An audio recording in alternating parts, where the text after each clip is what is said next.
Hello everyone. First of all, I want to introduce one of the finest teacher, researcher and the motivator of the University of Rajasthan, Dr. Santosh Kumar Charan Sahab. He has the great experience of the teaching as well as in the research work of the entomology. तो आज sir ये जो interview shoot करने का जो basic उद्देश्य जो है वो ये है कि आम व्यक्ति ये समझ सके कि एंटोमोलॉजी क्या होता है और एंटोमोलॉजी जिसको हम कीट विज्ञान कहते हैं इसका आम आदमी के जीवन में क्या प्रभाव पड़ता है। और जैसा कि आपकी लैब के अंदर हमने देखा है कि बहुत सारी जो मक्खियां उनका जो संग्रहण किया गया है, इन मक्खियों की एग्रीकल्चर के क्षेत्र में क्या क्या योगदान है, तो हम चाहते हैं कि सभी व्यक्ति आपके ज्ञान से लाभान्वित हो सके। तो इसके लिए मैं आपसे कुछ वार्ता करना चाहता हूं और आपके ज्ञान से सभी को लाभान्वित करना चाहेंगे। तो सबसे पहले तो मैं सर ये पूछना चाहूंगा आपकी जो कीट विज्ञान के अंदर जो रिसर्च का जो मुख्य बिंदु है वो क्या है। धन्यवाद डॉक्टर घनश्याम सर। सबसे पहले तो आपको और देखने वाले तमाम दर्शकों को डॉक्टर संतोष कुमार चारण का हार्दिक अभिवादन और आप सभी का स्वागत है इस कार्यक्रम के अंदर।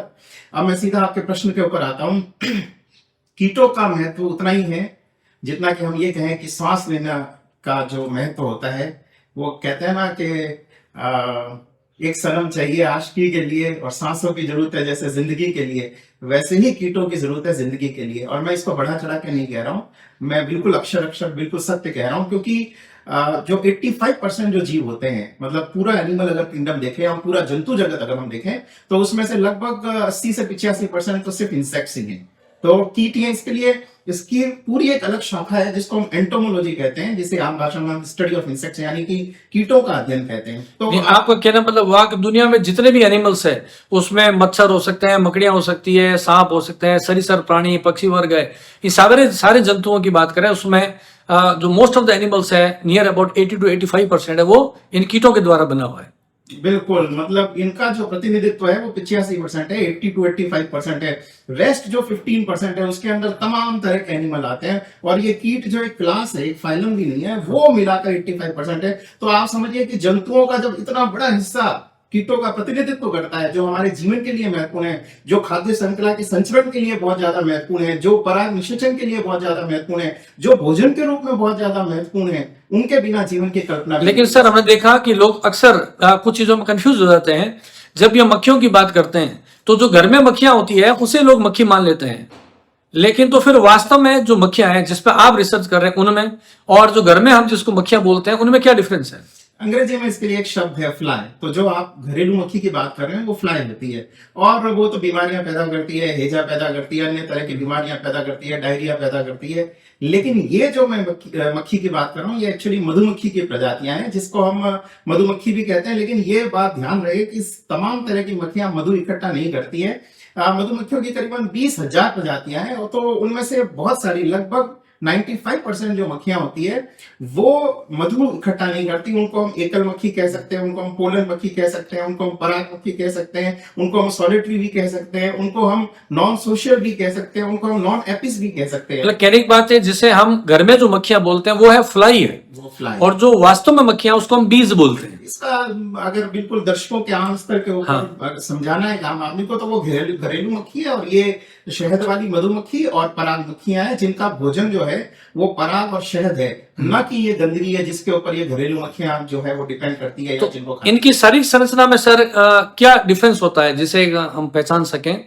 बिल्कुल बहुत बहुत अंतर होता है, लेकिन वो फिर हर हिस्से में होता है। अच्छा। चाहे उनका माउथ पार्ट ले लीजिए, चाहे उनके मुखांग ले लीजिए, चाहे उनके पंख ले लीजिए। उदाहरण के लिए जब आपने ये प्रश्न पूछ लिया है तो दर्शकों की जानकारी के लिए भी, जो घरेलू मक्खी होते हैं उसके सिर्फ 2 पंख होते हैं, इसलिए वो डिप्टेरा वर्ग में आती है, या डायप्टेरा। डाय मतलब 2 और टेरा मतलब विंग। जबकि मधुमक्खी जो होते हैं उनके 4 पंख होते हैं, यानी कि 2 जोड़ी पंख होते हैं। इसी तरीके से जो हाउस फ्लाई होती है या जो घरेलू मक्खी होते हैं उसके जो मुखांग होते हैं वो सकिंग टाइप, स्पॉन्जिंग टाइप के होते हैं। तो वो क्या करती है कि अपनी लार से भोजन के ऊपर से, फॉर एग्जांपल ये आइस का एक क्यूब है, तो उसके ऊपर वो अपने सलाइवा को छोड़ती है, फिर वो सलाइवा के अंदर जो एंजाइम होते हैं वो उसका डाइजेशन करते हैं और फिर वो उनको सक कर लेती है। ये तरीका हुआ किस तरीके से घरेलू मक्खी जो है वो फीड करती है। लेकिन अब आप समझिए मधुमक्खी का जो फीड करने का तरीका है या उसके जो भाग है वो ठीक ऐसे ही है जैसे कुत्ते की जीभ होती है, इसलिए इसको बोलते हैं chewing and lapping time. Lap करती है तो वो अपनी टंग बार बार बाहर निकालती है और फिर थोड़ा थोड़ा पानी और थोड़ा थोड़ा शहद गल्प करती है।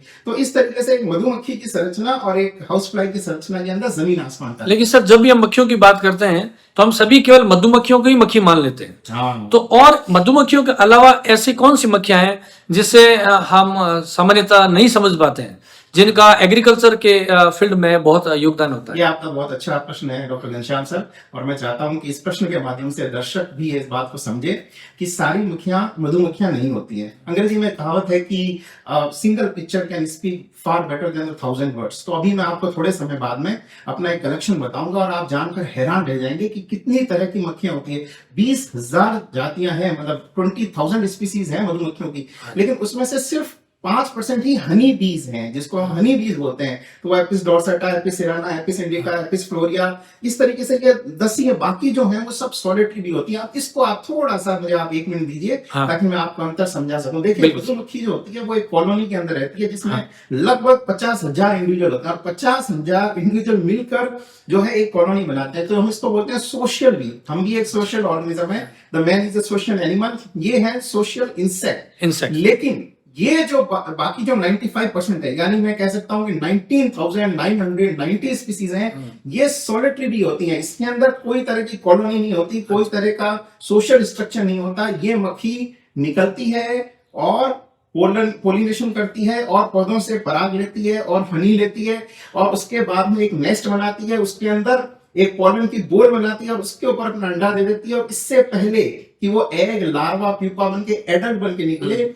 ये जो मधुमक्खी होती है उसकी जीवन लीला समाप्त हो चुकी होती है। तो कभी भी ये बच्चा अपनी माँ को नहीं देख पाता। लेकिन अब ये जो मक्खी निकली है ये वापस से नया जीवन चक्र शुरू करती है। और देखिए, इस मक्खी ने मरने से पहले अपने बच्चे के लिए, नवजात के लिए सारी व्यवस्था करके रखी है। तो कमाल है, चाहे ये सॉलिटरी भी हो, चाहे वो हनी भी हो, सब मिलकर एक टर्म है जिसको हम बी कहते हैं। और बी बायोडायवर्सिटी के ऊपर ही रिसर्च। जो मक्खियां होती है उनमें से कुछ ऐसी होती है जो फैमिली में रहती है, जैसे पुराने समय में हम ज्वाइंट फैमिलीज में रहते थे, और कुछ मक्खियां होती है वो सॉलिटरी होती है, वो अकेले रहती है, अकेले बड़ा ग्रुप नहीं बनाती है। तो ये जो सर, ये जो भंवरा होता है जिसको हम एनालॉजी मैं आपको नहीं देना चाहूंगा, ये लिबर्टी मैं आपको इसलिए नहीं देना चाहूंगा क्योंकि इससे ये लगता है कि ये जो है वो बहुत अच्छी होती है क्योंकि ये एक सोसाइटी में रहती है और ये बेचारी अच्छी नहीं होती क्योंकि एकल रहती है, या इसको हम संयुक्त परिवार बोलते हैं, इसको एकल कहेंगे। ऐसा हम इसको नहीं करेंगे। हम इसको ये समझेंगे कि ये जो है एक कॉलोनी के अंदर रहती है क्योंकि ये एक दूसरे के ऊपर निर्भर है, जबकि ये अपने आप में पूरी एक इकाई है। और ये जो बी है, जो सॉलिटरी बी है, ये बहुत अच्छा पोलिनेशन करती है। तो ये इसका स्थान अपने आप में महत्वपूर्ण है और इसका स्थान अपने आप में महत्वपूर्ण है। इन दोनों को हम रिप्लेस नहीं कर सकते। रिप्लेस नहीं। तो सर, ये जो भंवरा होता है ये किस टाइप की मक्खी होती है? जैसे आम आदमी उसको मक्खी मानता ही नहीं है, तो ये भंवरा है ये सर, इसको क्या, इसके बारे में कुछ जानकारी देंगे सर? आदमी माने ना माने, लेकिन जो फैक्ट है वो तो फैक्ट है। ये एक बी है, ये एक मक्खी है। जैसे एक शेरनी होती है और एक कैट होती है, तो उनकी फैमिली एक ही है। They are from cat family. ये जो शेरनी है ये भी कैट फैमिली से ही बिलोंग करती है, हालांकि दिखने में अलग लगती है। इसी तरीके से ये जो भंवरा है और ये जो मधुमक्खी है, ये दिखने में बिल्कुल अलग लगती है, लेकिन they are belonging to the same family which is called as a bee. ये एक बी है। अच्छा, इसका कारपेंटर भी बोलते हैं। कारपेंटर भी बोलते हैं। ज़ाइलोकोपा या कारपेंटर भी है। They are very good carpenter. तो वो जैसे कारपेंटर नहीं होता है, वो लकड़ी को काट देता है, छेद बना देता है, उसी तरह से ये भी छेद कर देती है इसके माउथ। ये अपनी लकड़ी के अंदर, पेड़ों के अंदर नेस्टिंग साइट के लिए ड्रिल करती है, इसलिए कारपेंटर की तरह, इसलिए इसको अपने कारपेंटर भी कहते हैं, ज़ाइलोकोपा जिसको भी बताया। आपके पास में काफी कलेक्शन होगी तो हम उसको देखना भी चाहेंगे सर। मैं अभी आपको बताऊंगा। और आपका जो कार्यक्रम है घनश्याम सर, उसके लिए मैं आपको बधाई देता हूँ कि ये जो हमारे जितने भी लोग रिसर्च करते हैं, शोध करते हैं, उनको लोगों तक पहुंचाएगा। और जब आप इतनी तरह के बीज देखेंगे, और मैं इस कार्यक्रम के माध्यम से, ये जो आपने बहुत अच्छा नवाचार किया है, मैं इसके माध्यम से तमाम देखने वाले दर्शकों को इस लैब में, जिसका नाम है बी बायोडायवर्सिटी लैब में, उनसे मैं निवेदन करता हूं कि वो एक बार हमारी लैब में आए और देखें कि कितनी प्रकार की प्रजातियां, जब वो देखेंगे तो हैरान रह जाएंगे। इतनी तरह की यहाँ पर बीज आपको देखने को मिलेंगी, तो आपको लगेगा अरे वाह, राजस्थान विश्वविद्यालय के अंदर एक ऐसी लैब भी है जिसके अंदर मधुमक्खियों की इतनी प्रजातियों के ऊपर न केवल काम किया जा रहा है बल्कि उनके पास है। तो उनका ज्ञान वर्धन भी होगा, एक बिल्कुल नया वर्ड उनके लिए ओपन हो जाएगा। तो ये एग्रीकल्चर में इनकी क्या इंपॉर्टेंस है? क्योंकि बहुत बार हम देखते हैं कि जो किसान होते हैं खेतों में बहुत सारे केमिकल्स और पेस्टिसाइड का छिड़काव करते हैं और जिसके कारण उन केमिकल्स के इफेक्ट से कैंसर जैसी बीमारियां जनरेट हो रही है। तो खेतों में ये जो मक्खियां हैं, मैं 2 क्वेश्चन पूछना चाहूंगा, इन मक्खियों की एग्रीकल्चर में क्या इंपॉर्टेंस है, और दूसरा मेरा प्रश्न यह है कि ये जो पेस्टिसाइड्स है, एग्रोकेमिकल्स है, इनसे मक्खियों पर क्या साइड इफेक्ट जनरेट होता है। आपके प्रश्न के जवाब के अंदर मैं थोड़ा प्रश्न की महत्वता को और बढ़ा दूं मेरे जवाब के माध्यम से कि एल्बर्ट आइंस्टीन ने यह कहा था कि अगर इस धरती से मधुमक्खियां 4 साल के लिए विलुप्त हो जाएं तो पूरा जीवन ही जो है धरती के ऊपर चरमरा जाएगा। If the bee will be vanish from this planet earth and within 4 year all the life from this planet earth will be collapse. कहने का अर्थ यह है कि मधुमक्खी आवश्यक नहीं बल्कि अनिवार्य है। बल्कि मैं तमाम दर्शकों को यह कहना चाहूंगा कि 2019 के अंदर एक सोसाइटी है, the royal geological society of London, उसने मधुमक्खी को और जो बी जो वर्ड है, इस बी को दुनिया का, मैं तमाम प्लांट्स, तमाम एनिमल्स, तमाम माइक्रो ऑर्गेनिज्म को इंक्लूड करते हुए कहना चाहता हूं, बी को सबसे महत्वपूर्ण ऑर्गेनिज्म घोषित किया है। Bee is the most important living organism on this planet earth. इसको घनश्याम सर आप ऐसे समझिए कि जैसे एक मकान होता है, उस मकान के अंदर कुछ एक ऐसा पत्थर होता है जिसके ऊपर उस मकान का पूरा भार होता है। अगर उस स्टोन को, जो की स्टोन होता है, उसको निकालना तो सारी की सारी जो भवन है वो खंड खंड विखंडित होकर धूल धराशायी हो जाएगा। उसी प्रकार से इस पूरे इकोसिस्टम में, इस परिस्थिति के अंदर में अगर बी को आप निकाल दें तो तमाम जो ऑर्गेनिज्म है, क्योंकि बी ही ये वो इंसेक्ट होता है जो पोलिनेशन करती है, जो जितने भी पुष्पी पौधे होते हैं उनके अंदर पराग विशेषण करती है, तो उनके कारण से ही ये सब पुष्पी पौधे पनप पाते हैं। अगर वो नहीं रहेंगे तो इनके ऊपर फीड करने वाले कैटल्स नहीं रहेंगे तो फिर लॉयंस और शेर और पूरा का पूरा इकोसिस्टम धराशायी हो जाएगा। इसीलिए न केवल किसानों के लिए बल्कि जीवन के अस्तित्व के लिए भी महत्वपूर्ण है। थोड़ा सा आपके प्रश्न पर वापस आता हूं, जो आपने पूछा किसानों के लिए क्या महत्वपूर्ण है। हमने ये शोध किया है और हमारे शोध का ये हमने करीबन 30-40 रिसर्च पेपर इंटरनेशनल जर्नल में प्रकाशित किए हैं। उनका निचोड़ एक तरीके से ये लघुलुआ उसका ये है कि अगर आपके पास बीज होंगी, एक खेत है किसान का, अगर उसके पास बीज होंगी तो हमने ये देखा है कि किसान की प्रोडक्टिविटी के अंदर 20 to 30% जो है वो ग्रोथ होगी। उनकी ईल्ड जो है, उसकी जो पैदावार है वो 20 से 30% अधिक बढ़ जाएगी। ये मक्खियों के इफेक्ट से होगा। और सर ये जो एग्रोकेमिकल्स है, इनसे क्या मक्खियों पर कैसा कोई टॉक्सिसिटी का या इफेक्ट रहता है सर? बहुत बहुत बुरा इफेक्ट रहता है। और मैं आपसे कहूं कि हम जो भी खा रहे हैं, आप भी देखें हर घर के अंदर कैंसर हो रहा है। तो हमारे जैसे कॉम्प्लेक्स जीव के अंदर अगर मैनिफेस्टेशन होता है, वो रोग हमारे अंदर पनपता है और हम देखते हैं कि हर घर के अंदर कैंसर जैसी बीमारियां, डायबिटीज जैसी बीमारी, हाइपरटेंशन जैसी बीमारियां होगी। तो ये मक्खी बेचारी जो बहुत ही नाजुक है, जो बहुत ही फ्रेजाइल है, जो बेचारी बहुत ही छोटी है, उसके ऊपर कितना प्रभाव पड़ता होगा आप सोच भी नहीं सकते। कि वो जो केमिकल्स होते हैं उनके नर्वस सिस्टम के अंदर जाते हैं और नर्वस सिस्टम में जाने के बाद में उनका जो वापस नेस्ट की तरफ आने के लिए जो उनका नेविगेशन सिस्टम होता है उसको कोलैप्स कर देते हैं और फिर वो मक्खी या मधुमक्खी या बी जो है वो कोलैप्स हो जाती है, वहीं मर जाती है। मसल ट्विच हो जाता है उसके अंदर, नेविगेट नहीं कर पाती, वापस अपने घर तक, अपने गंतव्य स्थान तक नहीं पहुंच पाती, उसकी लीला समाप्त हो जाती है। डॉक्टर संतोष कुमार जी चारण साहब की लेबोरेटरी का सर्वे करते हैं और हम देखते हैं कि किस तरीके से इंसेक्ट्स का कलेक्शन करते हैं और इन स्टीरियो जो माइक्रोस्कोप्स होते हैं इनमें इसकी स्टडी करते हैं। सर मैं आपसे पूछना चाहता हूं कि आपने जो इंसेक्ट्स का जो कलेक्शन किया है उसको कैसे स्टोर करके रखते हैं? आइए आपको बिल्कुल एक नई दुनिया से परिचित करवाते हैं और आपके माध्यम से, इस कार्यक्रम के माध्यम से देखने वाले तमाम दर्शकों को हमारे बीज का कलेक्शन दिखाते हैं। जैसे कि मैंने कहा था, जब आप इन बीज को देखेंगे तो आप आश्चर्यचकित हो जाएंगे कि कितनी प्रजातियों की बीज जो है हमारे आसपास है, लेकिन हमें उसकी भनक तक नहीं है क्योंकि वो इतनी फास्ट होती है कि हम उनको देख नहीं पाते। लेकिन आइए मैं आपके लिए पूरी नई दुनिया खोलता हूँ बीज के माध्यम से। और मैं अपने जो पिछले 11 साल का जो हमारे पास कलेक्शन है, इससे पहले जो हमारा 20 साल का कलेक्शन था Jodhpur university, Jain and Vyas university के अंदर, वो फिलहाल जेडेसाई कोलकाता में है।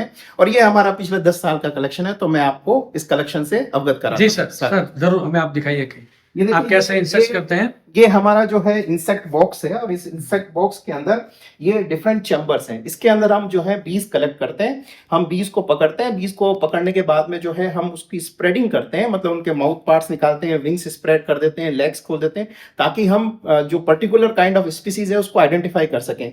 उसके बाद में हम इस बाइनोक्यूलर के अंदर with the help of keys, अगर आप ये देखें, ये एक किताब है, अगर आप देखें the bees of the word, और ये भी आपको बीज की किताब मिलेगी। इसके अलावा स्कैटर्ड रिसर्च पेपर होते हैं, उनके माध्यम से, कीज के माध्यम से जो है वो बीज को आइडेंटिफाई करते हैं। देखिए बड़ी सूक्ष्म तरह के बीज है, ये स्टिंगलेस बीज है, ट्राइगोना इरिडिपेनिस। तो हम इस तरीके से माइक्रोस्कोप के अंदर देख के फिर बीज से मतलब इनकी जो है टेक्सोनॉमी और मॉर्फोलॉजी के माध्यम से इनको आइडेंटिफाई करते हैं। आइए अब मैं आपको कलेक्शन बताता हूँ, आपको देखकर बहुत अच्छा लगेगा। तो ये देखिए,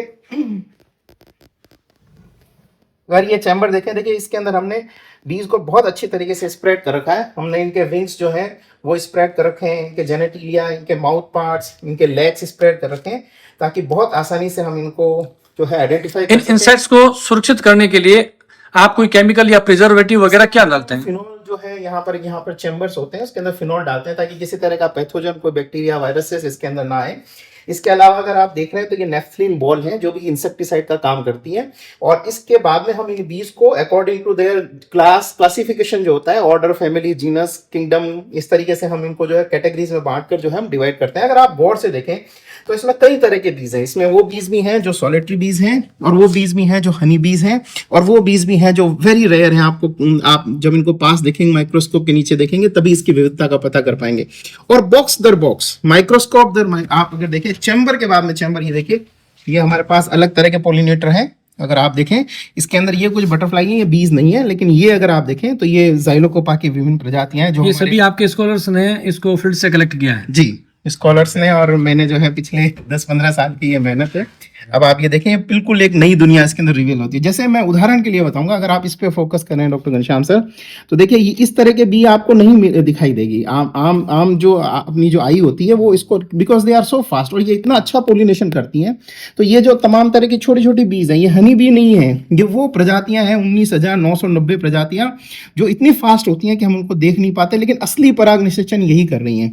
चलिए मैं आपको आगे और बताता हूँ। अगर आप ये और चैम्बर खोलें तो आप थोड़ा सा, मैं चाहता हूँ कि अगर दूर से लेंगे, ये देखिए ये एक और चैम्बर है हमारा, इसके अंदर अलग तरह की स्पीसीज हैं, अलग तरह की स्पीसीज हैं। अगर आप उस पर फोकस करें, देखिए ये बिल्कुल वाइल्ड बीज हैं और सॉलिटरी बीज हैं। मेगाकिलिडी बीज हम इनको बोलते हैं, हेलेक्टिडी, मेगाकिलिडी उस ऑर्डर की बीज हैं। तो ये बहुत अच्छा पोलिनेशन करती हैं, क्योंकि इनका मेन जो फूड है वो पोलन ही है, नेक्टर नहीं है। इसके अलावा अगर आप देखें, ये देखिए ये हमारे स्टूडेंट्स ने है डिफरेंट टैग दे रखे हैं, इनको आइडेंटिफाई कर रखा है ठीक है अंदर, और उसके बाद में इनकी आप लेबलिंग कर देते हैं? जी, हम इसको लेबलिंग कर देते हैं। और के अंदर अगर आप, हर चैम्बर के अंदर अगर आप खोलेंगे, तो मैं तमाम जो रिसर्च स्कॉलर्स हैं, स्टूडेंट्स हैं, उनका आह्वान करता हूं कि अगर वो यहाँ पर आए तो मैं उनको बहुत अच्छा कलेक्शन बताऊंगा। देखिए ये अलग अलग तरह की बीज हैं, ये देखिए ये अलग अलग तरह के बीज हैं, ये पूरा एक कलेक्शन है। इसके अलावा ये देखिए ये एक चैम्बर है, आप मैं आपको दूसरे जो है इंसेक्ट, जरूर आइए, दूसरा चैम्बर है, ये इसमें अलग अलग चैम्बर्स हैं। ये देखिए जरा इधर आइए, फोकस लाइए सर घनश्याम सर। देखिए ये तमाम तरह के वो पोलिनेटर हैं जो हमारे आसपास हैं और क्रॉप्स को पोलिनेट करते हैं। बट हम कितने लोग हैं जो इनके बारे में जानते हैं?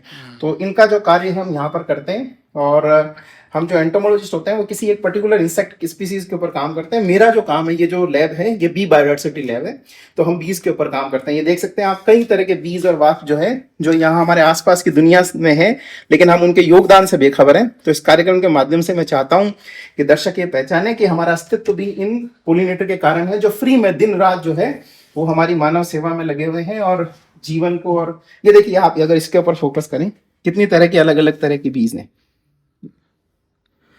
आप ये देखें, चैम्बर दर चैम्बर, कितने सालों की मेहनत के बाद में और बच्चों के अथक प्रयास से और आपके प्रयास से, हमारे 10-12 सालों की मेहनत है। और इसको बहुत मेहनत से हमने जो है बहुत विषम परिस्थितियों में, बहुत धूप के अंदर, बहुत गर्मी के अंदर जो है हमने इनको पकड़ा, और इसीलिए हमारा रंग भी काला हो गया लेकिन हम जो रिसर्च स्कॉलर्स होते हैं वो बिना मेहनत के हम रिसर्च नहीं कर पाते हैं, तो हमें फील्ड में जाना पड़ता है। हमारा काम पहले फील्ड के अंदर है, फिर लैब्स में आना है। और इस एक्चुअली सर आज आपकी वीडियो शूट करने का बेसिक उद्देश्य ही था, क्योंकि मोस्टली लोग ये पहचान ही नहीं पाते हैं कि यूनिवर्सिटीज में रिसर्च में क्या क्या काम होता है और उसकी ह्यूमन सोसाइटी के लिए क्या इंपॉर्टेंस है। तो आपका इसलिए सर मैं आपकी बात को टोकते हुए कहना चाहूँ, ये आपका जो भागीरथ प्रयास है, इसका मैं बुरे बुरे शब्दों में इसकी तारीफ करता हूँ और मैं चाहता हूँ कि हमें भी पता चले कि विश्वविद्यालय के अंदर इतनी लैब्स हैं, उसके अंदर किस तरह की रिसर्च होती है। जैसे आज के इस एपिसोड से वो ये जान पाएंगे कि लैब नंबर 33 जूलॉजी डिपार्टमेंट में जो लैब नंबर 33 है डॉक्टर संतोष कुमार चारण की, उस बी बायोडायवर्सिटी लैब के अंदर क्या कार्य होता है। उसी तरीके से मैं चाहता हूं कि आप आगे के जो एपिसोड्स हैं उसके अंदर हमें दूसरे जो हमारे शिक्षक साथी हैं उनकी रिसर्च से हमको अवगत कराएं, ताकि विश्वविद्यालय प्रशासन एक दूसरे की रिसर्च से जानकारी ले सके और लाभान्वित हो सके। तो मैं क्योंकि आपको सर साधुवाद देता अपना हूं। मुख्य उद्देश्य यही रहता है कि जब हम जिस संस्थान में काम कर रहे हैं तो हमें उसकी गरिमा बढ़ाने के लिए, उसके अनुसंधान और शिक्षण को बढ़ाने के लिए हमारी तरफ से जितना योगदान मिल सकता है उतना हमें करना चाहिए। क्योंकि राजस्थान विश्वविद्यालय एक हिस्टोरिकल यूनिवर्सिटी है और राजस्थान का सबसे पुराना यूनिवर्सिटी है, तो हमें लगता है कि इसके ग्लोरीफाइड हिस्ट्री से हमने बहुत कुछ सम्मान पाया है। तो क्यों ना हम कुछ ऐसा करें जिससे राजस्थान यूनिवर्सिटी है उसके सम्मान बढ़ाने में हमारी तरफ से भी कुछ योगदान हो सके। तो बेसिकली सर यही उद्देश्य है। आप जैसे योग्य शिक्षकों से हम ऊर्जा लेते रहते हैं और आपकी ऊर्जा से हम बहुत लाभान्वित होते हैं। हम भी इसी तरीके से क्रिएटिव वर्क करते रहते हैं सर। तो आपको हमारा बहुत बहुत धन्यवाद इस कार्यक्रम के बारे में। Thank you sir, thank you for joining. और अभी आपके जो नेक्स्ट एपिसोड में आपके द्वारा जितने भी रिसर्च पेपर जो पब्लिश हुए हैं उसका हम डिस्कशन करना चाहेंगे It sir. was a great pleasure to be with you, sir. Thank you. Thank you, to everyone sir. to watch this episode. Thank you sir, thank you.